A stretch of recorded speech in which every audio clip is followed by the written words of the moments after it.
ఈరోజు బైబిల్ అధ్యయనం కొరింథీయులకు వ్రాసిన 2వ పత్రిక 9వ అధ్యాయం మొత్తం 15 వచనాలు. ప్రార్థన. తండ్రి, మేము మరొక రోజు అనుభవించినందుకు కృతజ్ఞతలు మరియు మీ మాటను అధ్యయనం చేస్తూ మా సమయాన్ని ఆశీర్వదించండి. మమ్మల్ని మీ దగ్గరకు రప్పించమని మేము కోరుతున్నాము. యేసునామంలో ఆమెన్. కొరింథీయులకు వ్రాసిన 2వ పత్రిక 9వ అధ్యాయం.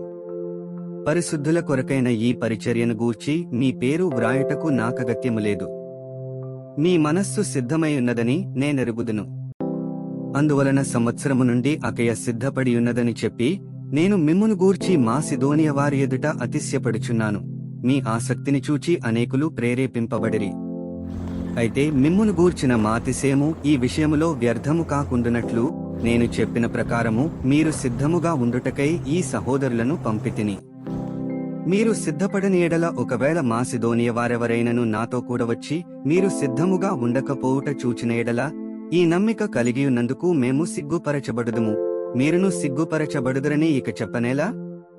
కావున లోగడ ఇచ్చెదమని మీరు చెప్పిన ధర్మము పిసినితనముగా ఇయ్యక ధారాళముగా ఇయ్యవలెనని చెప్పి సహోదరులు మీ యొద్దకు ముందుగా వచ్చి దానిని జమచేయుటకై వారిని హెచ్చరించుట అవసరమని తలంచితిని.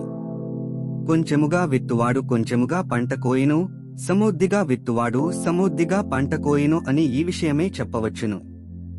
సనుగు కొనకయు బలవంతముగా కాకయు ప్రతివాడును తన హృదయములో నిశ్చయించుకొనిన ప్రకారము ఇయ్యవలెను. దేవుడు ఉత్సాహముగా ఇచ్చువానిని ప్రేమించును. మరియు అన్నిటియందు ఎల్లప్పుడును మీలో మీరు సర్వసమృద్ధిగలవారై ఉత్తమమైన ప్రతికార్యము చేయుటకు దేవుడు మీ ఎడల సమస్త విధములైన కృపను విస్తరింపచేయగలడు. ఇందు విషయమై అతడు వెదజల్లి దరిద్రులకిచ్చెను, అతని నీతి నిరంతరము నిలుచును అని వ్రాయబడియున్నది. విత్తువానికి విత్తనమును తినుటకు ఆహారమును దయచేయు దేవుడు మీకు విత్తనము దయచేసి విస్తరింపచేసి మీరు ప్రతి విషయములో పూర్ణ ఔదార్య భాగ్యము గలవారుగునట్లు మీ నీతి ఫలములు వృద్ధి పొందించును. ఇట్టి ఔదార్యము వలన మా ద్వారా దేవునికి కృతజ్ఞతాస్తుతులు చెల్లింపబడును. ఏలైనగా ఈ సేవను గూర్చిన పరిచర్య పరిశుద్ధుల అక్కరలకు సహాయము కలుగజేయుట మాత్రము కాకుండా అనేకులు దేవునికి చెల్లించు కృతజ్ఞతాస్తుతుల మూలముగా విస్తరించుచున్నది. ఎలాగనగా క్రీస్తు సువార్తను అంగీకరింతుమని ఒప్పుకొనుటయందు మీరు విధేయులైనందుచేతను వారి విషయమును అందరి విషయమును ఇంత ఔదార్యముగా ధర్మము చేసినందుచేతను ఈ పరిచర్య మూలముగా మీ యోగ్యత కనబడినందున వారు దేవుని మహిమపరచుచున్నారు.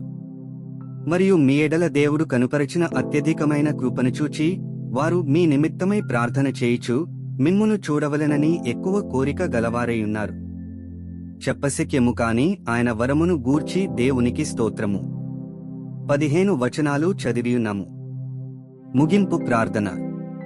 ఓ దేవా, మా విలువైన సమయాన్ని నీ వాక్యాన్ని అధ్యయనం చేసినందుకు ధన్యవాదాలు. మా మార్గాలలో నడవడానికి మరియు మన సత్యాన్ని ఇతరులతో పంచుకోవడానికి మాకు ధైర్యాన్ని ప్రసాదించు. మీ పరిశుద్ధాత్మ మాకు మార్గనిర్దేశం చేస్తూ సర్వసత్యంలోకి మమ్ములను నడిపించునుగాక. ఆమెన్.